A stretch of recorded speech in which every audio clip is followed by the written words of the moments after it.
Corazones y alma. No fue una nave que descendió del cielo lo que cambió todo, ni una señal incomprensible desde el espacio profundo. Fue una transmisión, simple, limpia, clara, como si la intención fuese asegurarse de que no hubiera dudas. Nadie sabe exactamente cómo llegó a todos los dispositivos del planeta al mismo tiempo, pantallas, altavoces, incluso relojes digitales, pero lo hizo. Un ser delgado y sin rasgos visibles, más sombra que criatura, se presentó como la voz de la coalescencia. Habló en todos los idiomas conocidos, en todos los dialectos al mismo tiempo. No amenazó ni gritó, solo informó. Han sido evaluados. Su desarrollo es ineficiente. Su impacto en su entorno destructivo. Como especie, presentan anomalías emocionales peligrosas, entre ellas apego irracional, agresión desproporcionada y resistencia patológica. Por protocolo galáctico, se ha determinado que su especie representa un riesgo evolutivo. La depuración iniciará en 72 horas. No intenten comunicarse, no se les dará voz. Y desapareció. El silencio que siguió fue absoluto, como si la tierra misma contuviera el aliento. Las primeras horas fueron de negación, luego caos. Gobiernos colapsando, redes saturadas de teorías, suicidios colectivos, cultos naciendo como plagas. Algunos optaron por ocultarse, otros por saquear, otros solo lloraron. Pero en una base subterránea en la antigua Siberia, entre muros de acero olvidado por tratados desactualizados, un hombre alzó la voz, el general Elias Corben, único sobreviviente de 3 guerras nucleares regionales, exiliado por crímenes que nunca confesó y ahora, de nuevo, necesario. Su discurso fue transmitido desde lo profundo de la tierra, interrumpiendo cadenas de noticias, cortando conferencias inútiles, quebrando el ruido con algo más poderoso. Dirección. Lo que viene después de esto será una batalla por la supervivencia de la humanidad como especie. Será una batalla por el futuro. Dediquen sus corazones y alma a ello. No fue poesía, no fue esperanza, fue una orden. Y por alguna razón, esa voz áspera, cargada de cicatrices y décadas de desconfianza, penetró donde ninguna otra lo había hecho. Las líneas de comunicación entre países enemigos se abrieron. Inteligencias artificiales dormidas fueron reactivadas. Proyectos que nunca debieron existir fueron desclasificados. El arsenal de la humanidad, tecnológico, biológico y lo más temido de todo, el humano, fue puesto en marcha. El mensaje, por frío y brutal que fuese, dejó algo claro. La humanidad tenía 72 horas para demostrar por qué había llegado tan lejos, pero no sería suficiente pelear con armas, no contra algo que había juzgado y condenado a miles de especies antes. Lo sabían. Por eso, lo más importante no fue el rearme ni la estrategia, ni siquiera los aliados que comenzaron a llegar desde los rincones más oscuros del planeta. Fue la pregunta que surgió en todos los corazones. ¿Qué nos hace dignos de sobrevivir? Y ahí, en medio de esa pregunta, nació algo que los alienígenas no habían anticipado. Determinación. No solo resistir, no solo sobrevivir, ganar. Porque si esa era la última guerra, entonces sería también la primera donde toda la humanidad lucharía como una sola. No por religión, país, raza, ideología, sino porque por fin todos sabían lo que estaba en juego. El futuro. El día 72 llegó sin aviso ni dramatismo. No hubo lluvia de fuego ni naves descendiendo, solo una grieta en la atmósfera, sutil, imposible para el ojo humano, pero los sensores orbitales captaron cómo un desgarro en la estructura del espacio-tiempo había llegado. La coalescencia no usaba ejércitos, enviaban lo que llamaban agentes de depuración, seres adaptativos, capaces de evaluar, aprender y erradicar según los parámetros de su consenso central. No eran criaturas, eran herramientas forjadas con ciencia tan antigua que parecía magia. Su llegada era silenciosa, quirúrgica. Civilizaciones enteras habían sido borradas sin dejar escombros, pero esta vez su entrada no pasó desapercibida.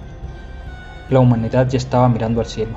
Las primeras oleadas cayeron sobre las principales ciudades: Tokio, Nueva York, Laos, Sao Paulo, El Cairo, Yakarta.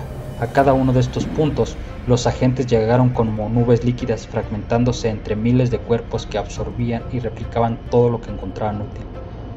Tanques se volvieron inútiles, satélites orbitales fueron apagados en segundos. Las redes de información se convirtieron en armas contra su propia especie, pero no todos fueron tomados por sorpresa. En las ruinas de la Antártida, bajo una base climatizada conquistada por la alianza secreta entre Brasil, Sudáfrica y Noruega, estaba el proyecto PEON, siglas que alguna vez significaron Programa de Estabilidad Ontológica Nacional.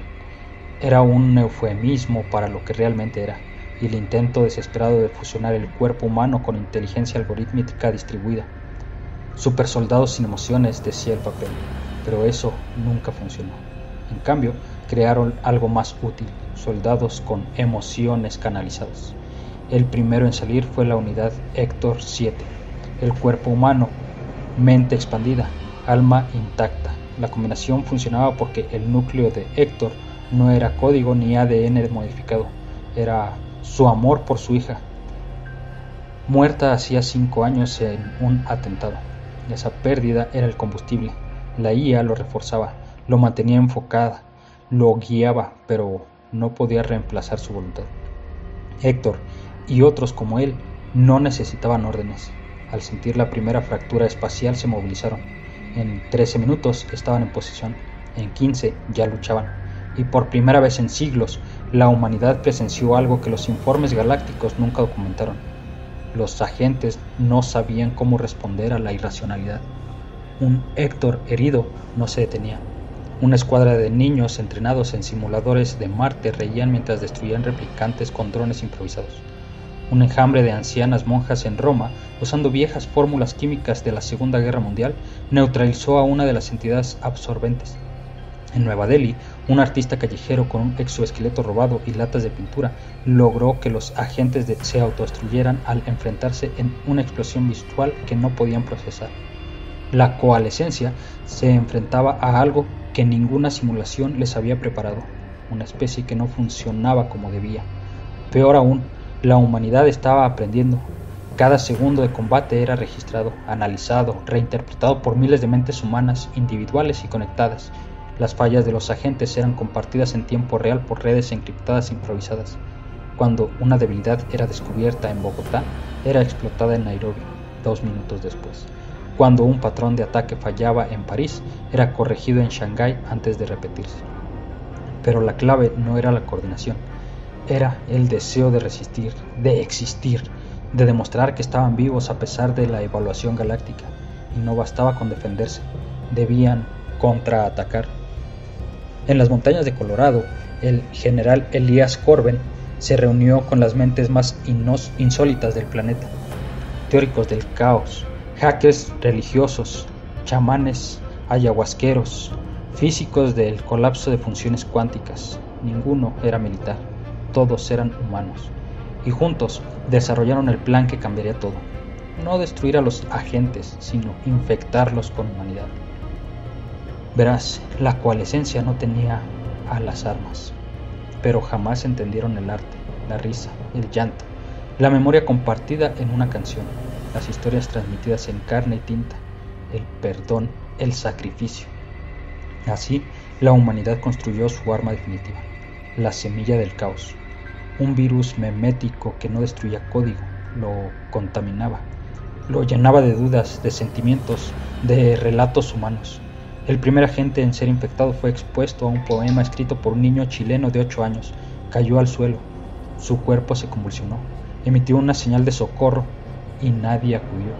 En lugar de eso, se sentó y lloró. No estaba programado para eso. Otros lo siguieron. Los agentes comenzaron a fallar, no porque sus cuerpos colapsaran, sino porque sus mentes no estaban preparadas para sentir. Y en los cielos, por primera vez, se escuchó la voz de la coalescencia no con autoridad, sino con urgencia. Interferencia, contaminación, divergencia, evaluación, riesgo aumentado, convergencia comprometida. Esa frase bastó para que todos supieran lo que venía, la verdadera fuerza, el consejo en pleno. La coalescencia no vendría a eliminar, vendría a aplastar.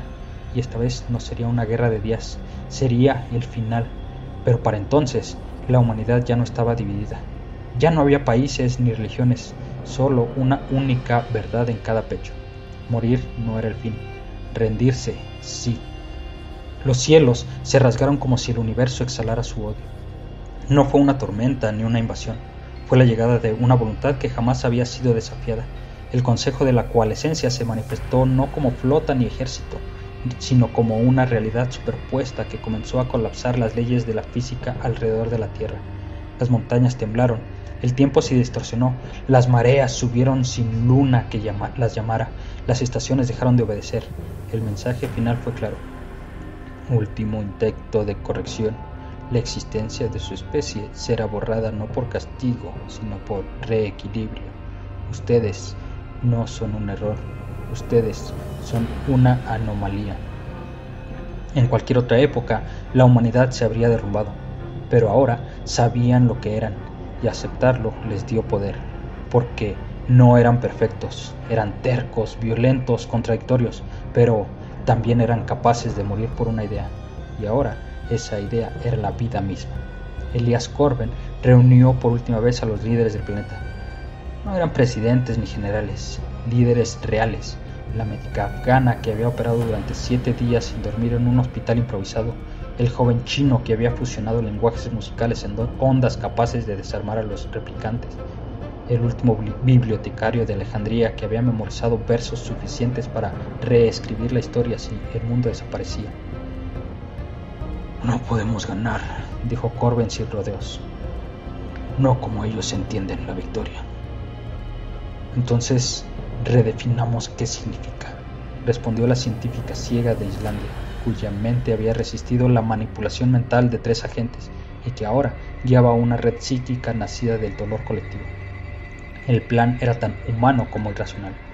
Subir al consejo una sola cosa. Todo lo que eran. Usando la infraestructura de las semillas del caos, redes neuronales distribuidas, computadoras orgánicas alimentadas por recuerdos y emociones, crearon un pulso, no de energía, sino de experiencia. Cada memoria humana, desde el primer fuego hasta la última lágrima, desde la caída de Roma hasta la canción infantil olvidada en las calles de Kinshasa, todo lo que eran era suicida. El proceso quemaría millones de mentes al intentar contenerlo. No todos lo resistirían, no todos lo entenderían, pero lo harían igual, porque si iban a morir, lo harían gritando al universo quiénes fueron. El pulso fue lanzado desde el espacio, desde estaciones orbitales tripuladas por voluntarios sin regreso, desde cuevas de resistencia en el Amazonas, desde submarinos anclados en la fosa de las Marianas, desde un globo flotando sobre el Tíbet que transmitía una energía solar, desde un niño terminal en Nigeria que sonreía mientras decía: mi nombre es Ayo y me gustan los cuentos de dragones. El impacto no fue inmediato, pero sí fue total. La coalescencia, por primera vez en sus eones de existencia, dudó.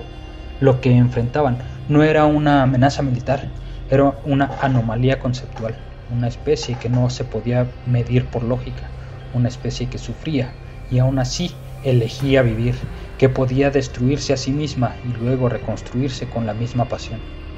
El Consejo intentó reaccionar, pero sus agentes comenzaron a detenerse, no por daño físico, sino por colapso estructural de propósito.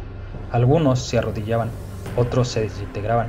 Uno incluso comenzó a hablar en francés del siglo XIX y recitar la Baudelaire.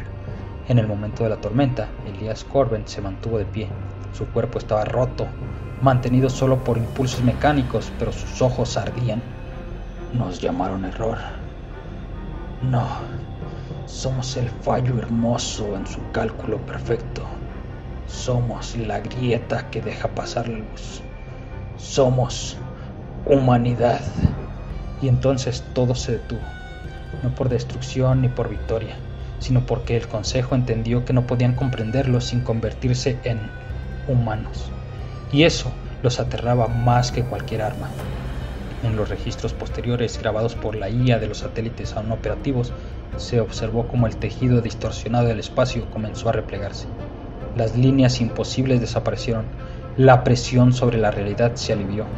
Se fueron sin un disparo más, Se retiraron no por derrota, sino porque habían conocido algo que ni toda su eternidad les preparó para enfrentar: el alma humana. El mundo quedó herido, millones murieron, ciudades enteras desaparecieron, pero la humanidad aún estaba allí. Y en los campos, entre ruinas, entre máquinas caídas, entre estatuas fundidas y árboles renaciendo, una niña recogió un cuaderno quemado, lo sopló y escribió en él una sola frase: nos quisieron borrar, y ahora saben quiénes somos.